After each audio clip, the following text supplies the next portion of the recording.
no me la merezco. Bien, entonces, seguimos. Marcos finalizó su ministerio al lado de un hombre llamado Pedro. Y podríamos decir que Pedro pudo haber sido su tutor, aquel maestro para la vida de Marcos. ¿Y quién era Pedro? Pedro fue un hombre que negó al Señor. Pedro fue un hombre impulsivo, que declaró cosas que no necesariamente o no venían del Espíritu Santo. Y él se avergonzó de esas cosas. Pero en la carta de Pedro, estando él ya de canas, él exhorta a los hermanos que anden adecuadamente en el Señor y que si ellos se sujetan al señorío de Cristo no caerán jamás, como él lo hizo varias veces. Así que Pedro ve a Juan Marcos y posiblemente se identifica y dice, no se preocupe que yo también tumbé farolas, acabé con el entable, hice muchos daños. Dios es Dios de amor, de formación. Pero haciendo ese recuento, vamos a entrar ya al Evangelio. Principio inicia el versículo de Marcos 1, principio del Evangelio de Jesucristo, Hijo de Dios, como está escrito en Isaías el profeta: he aquí yo envío mi mensajero delante de tu faz, el cual preparará tu camino delante de ti. Voz del que clama en el desierto, preparad el camino del Señor, enderezad sus sendas. Bautizaba Juan en el desierto y predicaba el bautismo de arrepentimiento para perdón de pecados. Salían a él toda la provincia de Judea y todos los de Jerusalén, y eran bautizados por él en el Jordán, confesando sus pecados. Y Juan estaba vestido de pelo de camello y tenía un cinto de cuero alrededor de sus lomos, y comía langostas y miel silvestre. Y predicaba diciendo: viene tras mí el que es más poderoso que yo, a quien no soy digno de desatar encorvado la correa de su calzado. Yo a la verdad os he bautizado con agua, pero él os bautizará con Espíritu Santo. Aconteció en aquellos días que Jesús vino a Nazaret de Galilea y fue bautizado por Juan en el Jordán. Y luego, cuando subía del agua, vio abrirse los cielos y al Espíritu como paloma que descendía sobre él. Y vino una voz del cielo, de los cielos, que decía: tú eres mi Hijo amado, en ti tengo complacencia. Y luego el Espíritu le impulsó al desierto, y estuvo allí en el desierto 40 días, y era tentado por Satanás, y estaba con fieras, y los ángeles le servían. Como decíamos ahora, el mensaje está relacionado con la implicación del Evangelio. Primero, ¿qué es el Evangelio? La etimología de la palabra evangelio viene de un origen adaptado y puesto en aquellos tiempos de guerra, cuando las naciones estaban en conflicto entre potencias y entonces una nación ganaba la batalla. Y entonces venía un mensajero en caballo con una bandera de victoria gritando: evangelio, evangelio. Y entonces las personas salían madres, hijos, abuelos, gritando con gozo y alegría, porque evangelio son mensajes de gozo y de alegría. ¿Qué quiere decir esto? Ganamos la victoria, conquistamos.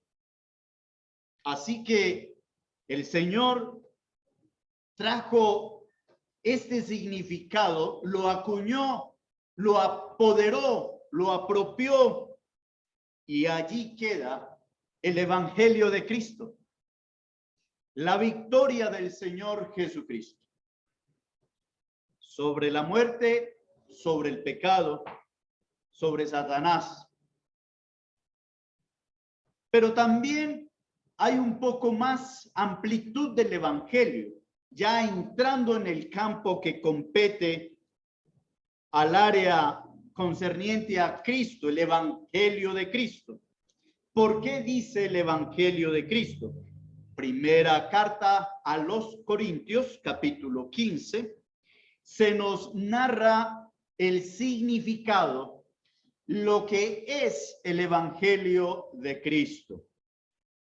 Nosotros escuchamos hablar de predique el Evangelio, del evangelista, de los evangélicos, y esa frase se mueve por todo lado y a veces no sabemos qué significa. El Evangelio de Cristo dice así: además os declaro, hermanos, verso 1, primera a los Corintios 15:1.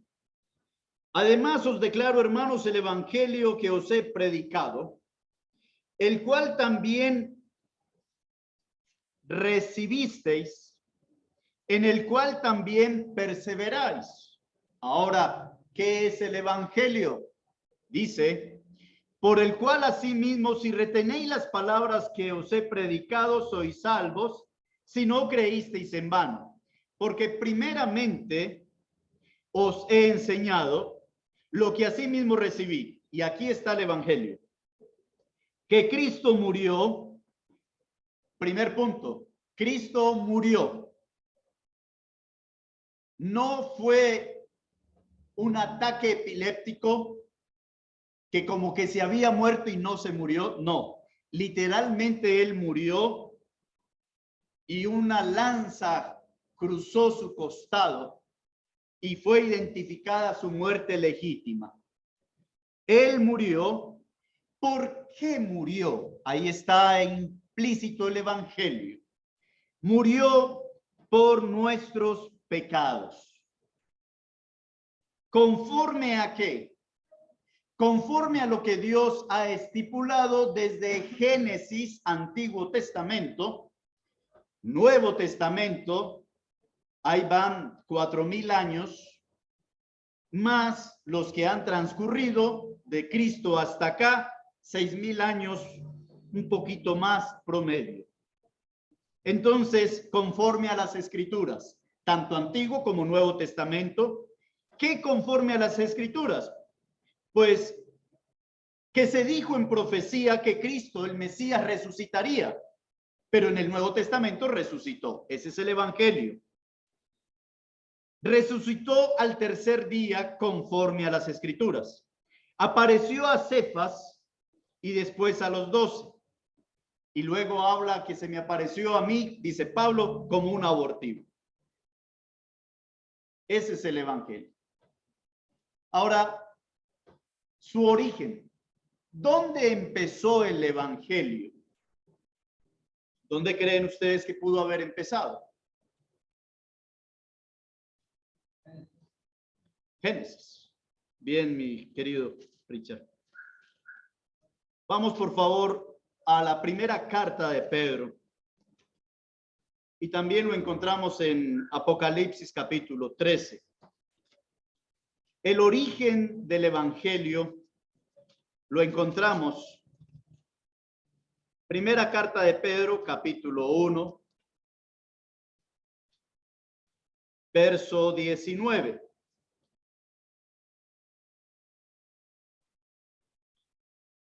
Sino con la sangre preciosa de Cristo, como de un cordero sin mancha y sin contaminación, ya destinado desde antes de la fundación del mundo, pero manifestado en los postreros tiempos por amor de vosotros. En Apocalipsis capítulo 13 también habla de lo mismo. El Cordero, como inmolado desde antes de la fundación del mundo, preparado desde antes. El Evangelio se origina desde antes del hombre ser creado. Cristo ya se había destinado para él venir a morir por lo que todavía no había creado, pero sabía que aunque nos crearía imagen y semejanza en perfección, pecaríamos, tendríamos que ir al infierno, destinados totalmente, pero ellos, Padre, Hijo, Espíritu Santo, deciden rescatarnos de la muerte eterna, y Cristo, desde antes de crearnos, ya el Evangelio se dio. Las buenas nuevas de salvación ya estaban ocultas. Satanás no las conocía. Así que cuando se dio Génesis 3:15, como dice mi hermano Richard, de la simiente de la mujer nacería el Salvador, y ese daría en la cabeza a la serpiente. Ahí está el Evangelio también. La otra pregunta con respecto: ¿cuándo? El origen. Ahora el tiempo. Y ahí ya en el tiempo encontramos las profecías en el Antiguo Testamento, pero esta mañana veíamos al santo ser que nació en el vientre de María, al Hijo del Dios encarnado, Emmanuel, el Dios con nosotros, el Salvador. Así que cuando Cristo vino, allí se manifiesta la salvación. Pero el momento de la labor del Evangelio, de manera ya práctica y funcional, se da precisamente en la narrativa que tuvimos en el Evangelio según Marcos. A los 30 años que tenía nuestro amado Señor Jesucristo, él fue bautizado en el Jordán, cumpliendo también así las profecías. Juan el Bautista, o el que bautiza para perdón de pecados, ¿cómo puede ser que va a bautizar al santo ser del cual él no es digno de desatar encorvado su calzado? Pero tiene que ser así, porque allí Cristo está ocupando nuestro lugar. Tiene que ser un hombre, 100% hombre, y ser bautizado, aunque sin pecado, por los pecados nuestros. Así que el Evangelio inicia en el ministerio de nuestro Señor Jesucristo, en el sentido que él allí empieza a predicar el Evangelio del reino, empieza su ministerio.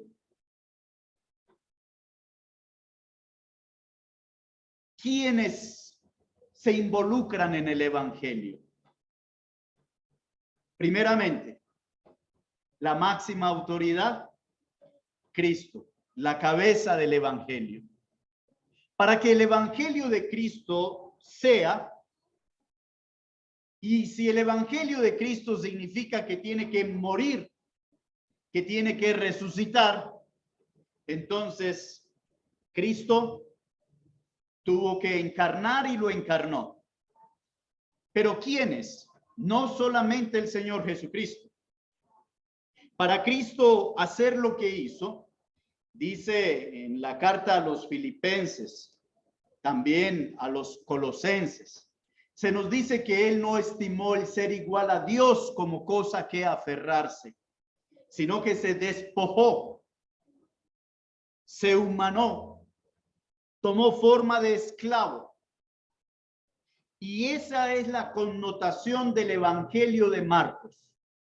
Mostrar a Cristo como el esclavo, como el siervo de Dios. Es un mensaje urgente que el siervo de Jehová, Cristo, viene a dar. Son 42 veces que se menciona la palabra inmediatamente en todo el Evangelio de Marcos. Es un mensaje de buenas nuevas que necesita ser entregado urgentemente. Por eso Cristo vino urgentemente a buscar y a salvar lo que se había perdido. Pero no solamente es la labor de Cristo. Él es el autor y consumador del Evangelio, y Él es la razón de la vida y la respuesta misma del Evangelio. Pero también hay otros implicados. Y allí está Juan. Juan, como les dije antes, el Evangelio era el mensaje de victoria de una nación, donde mandan al mensajero a decir victoria. Así que en Isaías encontramos que Dios había preparado ya su mensajero llamado Juan. En Malaquías capítulo 4, capítulo 5, no lo vemos por asunto de tiempo, se mencionó que el mensajero o el siervo del Señor vendría a preparar camino, abrir el camino para dar las buenas nuevas de salvación. Hemos hablado de algunas particularidades de Cristo, pero ¿qué de la particularidad de los otros involucrados en el Evangelio de Cristo? Así que vamos a hablar un poco de Juan, el que bautiza. El carácter de los mensajeros del Evangelio. En primer lugar, Juan. ¿Quién es Juan? Juan fue un hombre elegido por Dios que se dio a conocer su nombre antes de que naciese. Una particularidad que no se había dado en otros. Juan, un hombre que causó una conmoción en la familia antes de nacer. Su papá quedó mudo por designio de Dios y por impacto. El nacimiento de Juan no fue cualquier cosa. Juan fue llamado el siervo que abriría el camino. Su vida fue una vida no de ostentación, no de amor al mundo. Fue una vida de abstinencia. Fue una vida apartada, separada de la sociedad. Fue una vida que tenía que encarnar el pecado de una raza humana, pero manifestando la santidad y el carácter de Dios. Esas son las cualidades de los voceros del Evangelio de Cristo.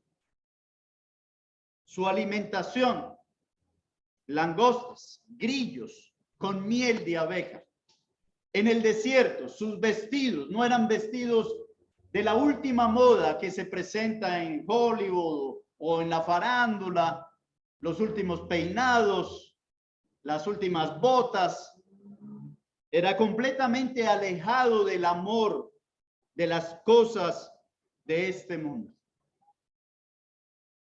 Fue un hombre que fue puesto por Dios para dar a conocer a una sociedad pecadora la necesidad del arrepentimiento. Y allí nosotros tenemos que pensar de qué manera eso me toca. ¿Qué implica eso para con mi vida?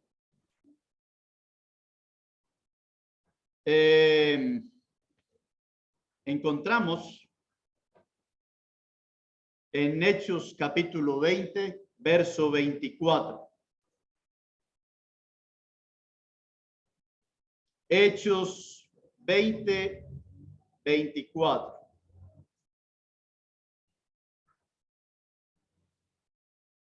Dijo el apóstol Pablo, pero de ninguna cosa hago caso, ni estimo preciosa mi vida para mí mismo, con tal que acabe mi carrera con gozo y el ministerio que recibí del Señor Jesús para dar testimonio del evangelio de la gracia de Dios. Lo que dice Pablo es que mi vida no vale en razón de mi yo, de mis placeres, de mis deseos, de lo que yo quiero, sino en razón de un ministerio que se me ha entregado para dar a conocer el regalo de Dios al mundo que se pierde. Vemos también en Romanos capítulo 1,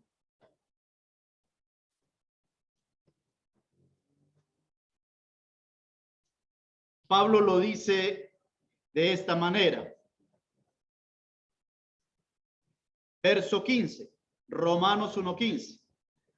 Así que en cuanto a mí, pronto estoy a anunciaros el evangelio, también a vosotros que estáis en Roma, porque no me avergüenzo del evangelio, porque es poder de Dios para salvación a todo aquel que cree, al judío primeramente y también al griego.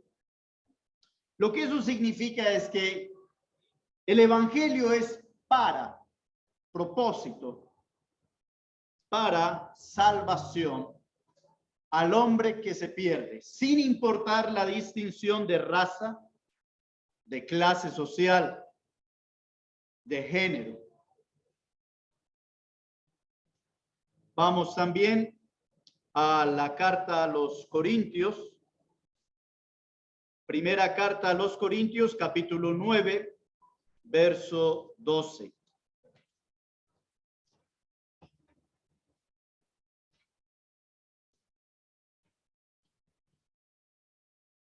Dice así la palabra del Señor.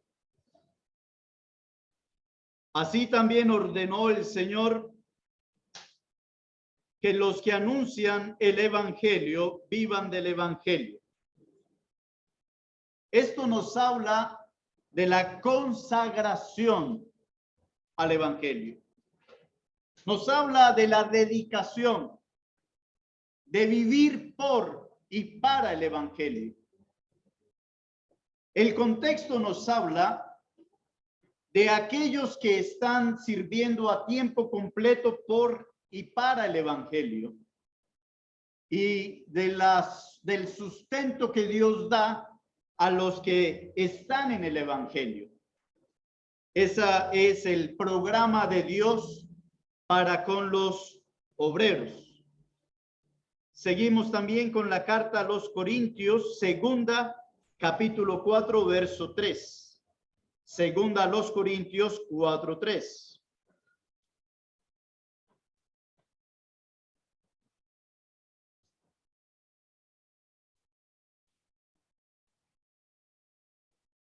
Pero si nuestro evangelio está aún encubierto, entre los que se pierden está encubierto, en los cuales el Dios de este siglo encegó el entendimiento de los incrédulos para que no les resplandezca la luz del evangelio de la gloria de Cristo, el cual es la imagen de Dios. Entonces se va desplegando la gran necesidad de instrumentos, de herramientas, de recurso humano para el evangelio. Ahí está abierta por completa la promoción para los hijos de Dios dedicarse al evangelio de Cristo. Primeramente es un mandamiento. En el Evangelio según Mateo encontramos el mandamiento de ir y predicar el Evangelio a toda criatura. Es una necesidad, es algo urgente, del cual Pablo dijo, ay de mí si no predico el Evangelio. Me es impuesta necesidad.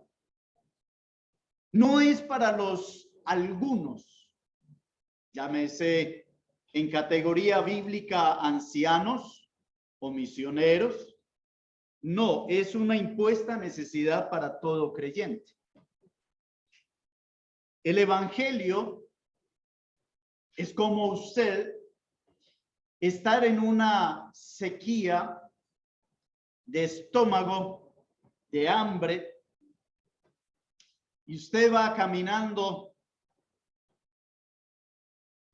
por una ladera donde no hay que comer y empieza a ver un lago, y en ese lago empieza a ver peces que están saltando, ya hasta barrigones, como muchos de nosotros, y van barrigando, van levantándose. Y entonces usted con un hambre bien tenaz, ¿qué es lo primero que piensa? Pega el grito de alegría. Hay comida, ¿cierto? Parece ser que la iglesia del Señor no tiene hambre, porque los campos están llenos de pescados, pero no hay quien los pesque, porque no hay necesidad. Todos nosotros hemos recibido como Pedro, Juan, Jacobo, el mensaje del Señor cuando los encontró con sus redes. Les invita a dejar sus redes porque Él hará de ellos pescador ¿de qué? De hombres.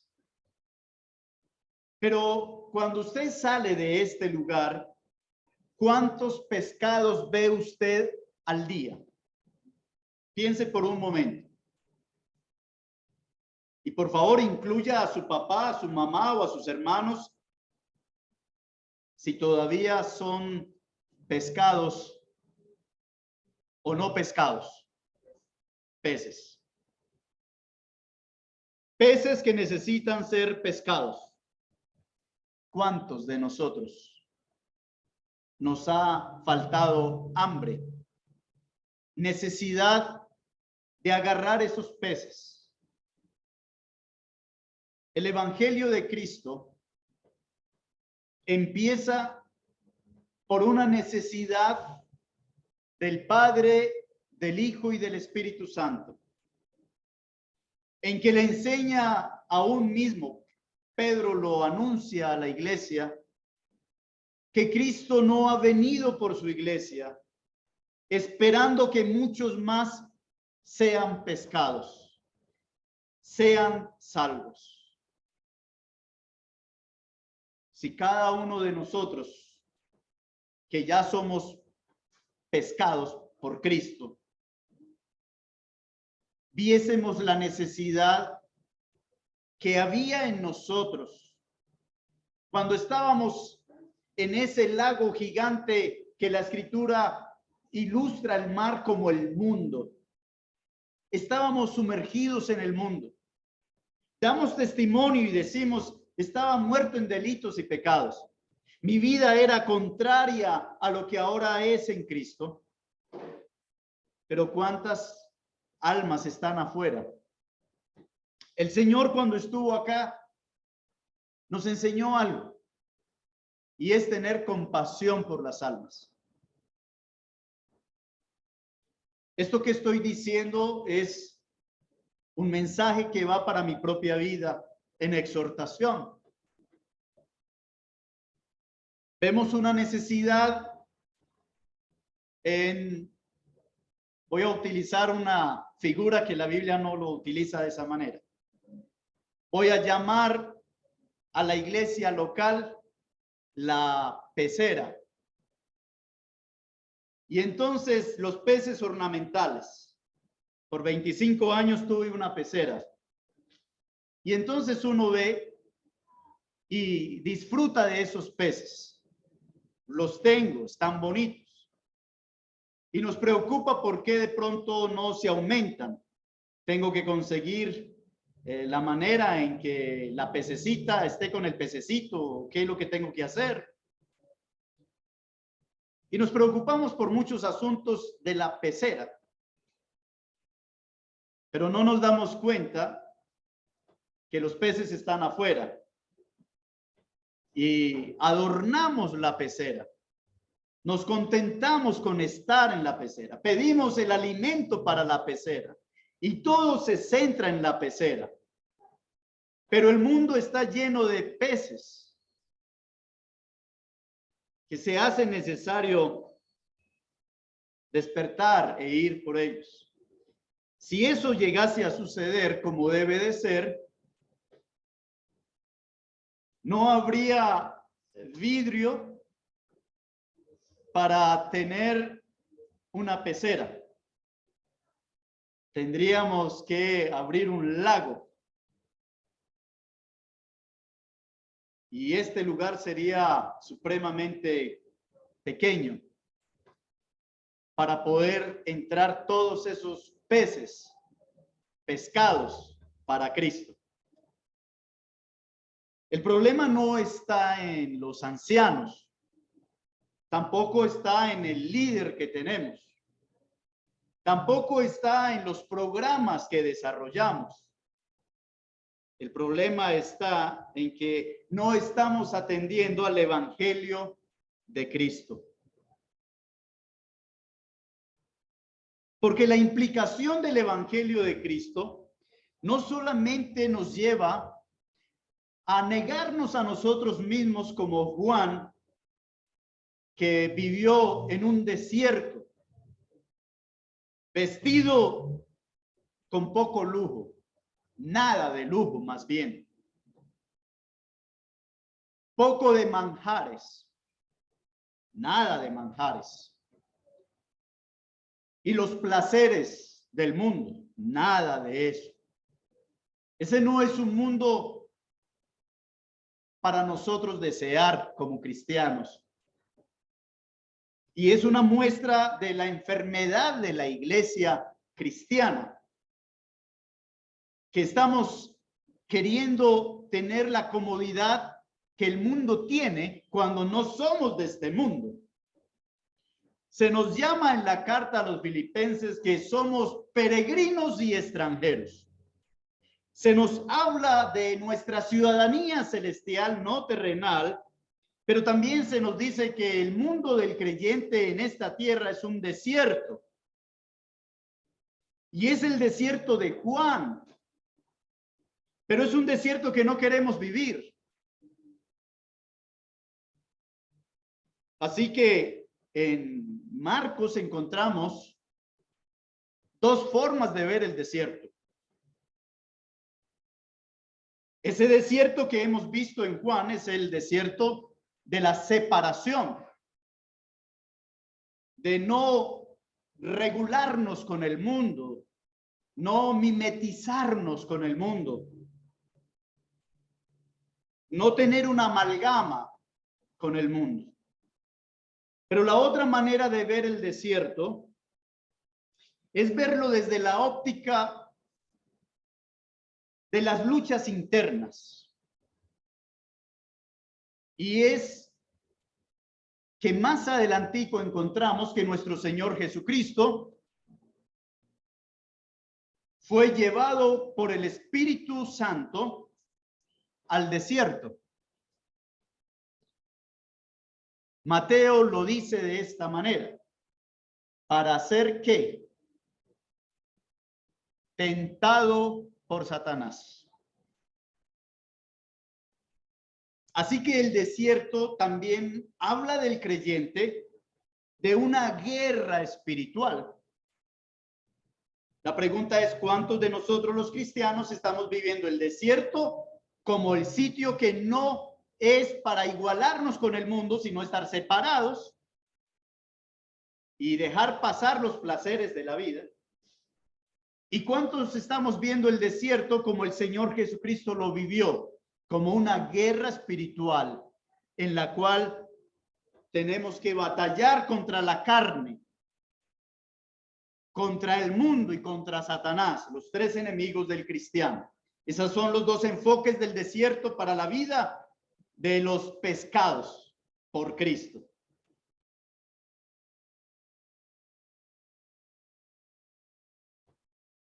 ¿Qué hizo el Señor Jesucristo en el desierto? ¿Qué hace uno en el desierto? Fue llevado por el Espíritu Santo. Listo, aquí estoy en el desierto. Dígame usted, ¿qué haría usted en un desierto? La pregunta es, ¿y para qué me trajo? O sea, ¿aquí qué hay? ¿Tenía el Señor una sombrilla? ¿Había una neverita portátil con agüita fresca, una Coca-Cola allí? Claro que no. ¿Y entonces qué me pongo a hacer? ¿Por cuánto tiempo estuvo el Señor en el desierto? Por 40 días. Y todavía no estaba el tentador. ¿Usted qué hace 40 días en el desierto?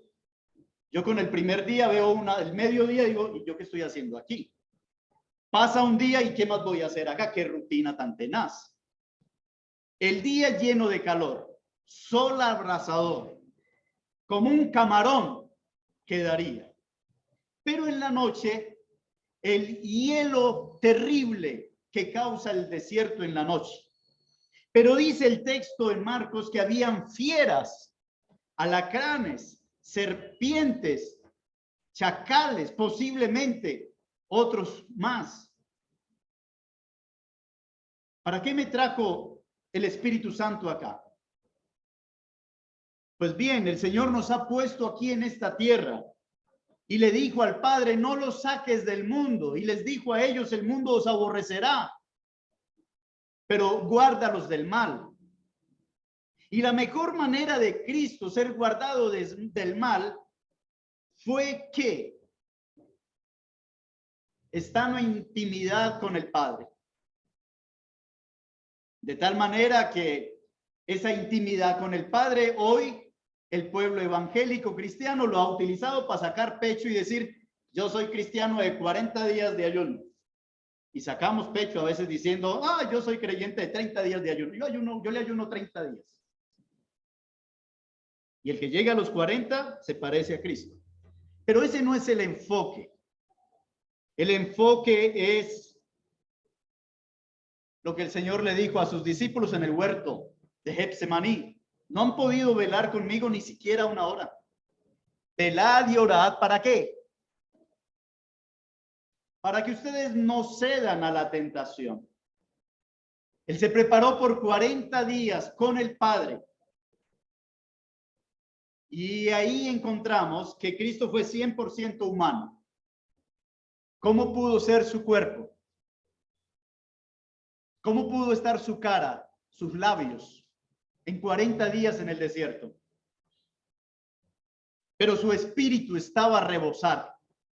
Porque cuando llegó el tentador, arrasó con cada palabra que el tentador dio.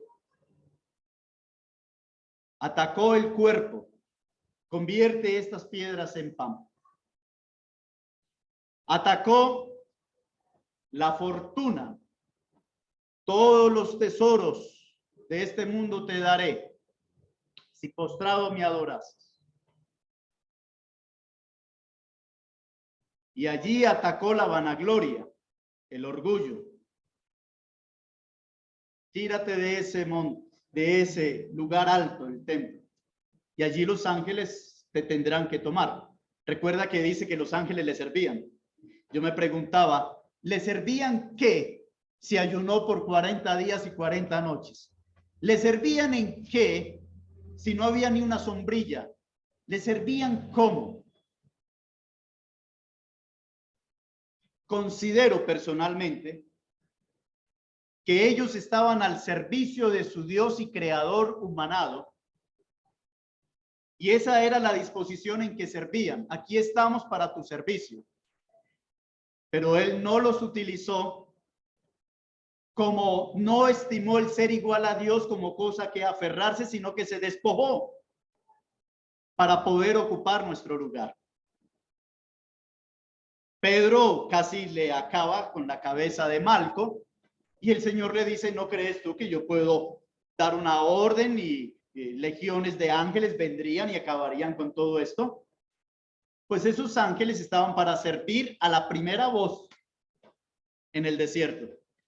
Ángeles, una Coca-Cola bien fría, por favor, esto ya está insoportable. No, para nada utilizó a los ángeles, porque era necesario que él cumpliera con todas las demandas de un ser humano, pero sin pecado.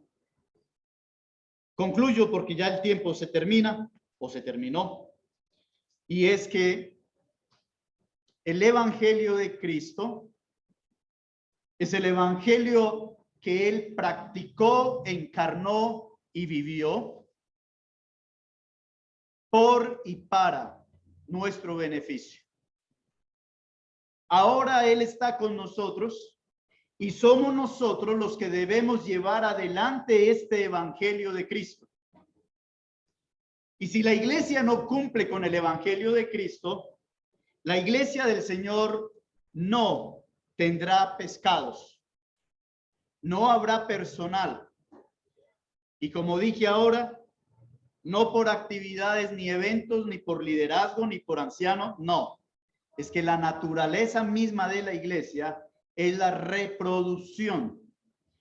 Y si cada uno de los creyentes que estamos acá, en el nombre del Señor, hacemos nuestro ejercicio de predicar a un pez, ese pez será pescado por el Espíritu Santo. Y la multiplicación sería que de acá van a salir varios ancianos que antes eran peces, varios diáconos que antes estaban tomando en el mundo, varias mujeres que serán como aquellas mujeres de las escrituras que Pablo habla y menciona en Romanos 16, dispuestas a dar su vida por el evangelio. Pero es una labor de cada pescado de Cristo. Es la invitación del Señor para con nosotros en esta mañana. Oramos. Padre, gracias por tu palabra y que este mensaje que tú nos entregas sea para ser encarnado reconociendo que tiene un costo. Y Pablo lo expresó: ya no vivo yo, mas vive Cristo en mí. Todo lo he estimado por basura para ganar a Cristo. Que esa sea nuestra actitud, nuestro lema y nuestra vida encarnada, para que tu obra sea para gloria y honra tuya de las almas que se arrepienten. En Cristo nuestro Señor y Salvador. Amén. Bien, amados hermanos, agradezco este momento.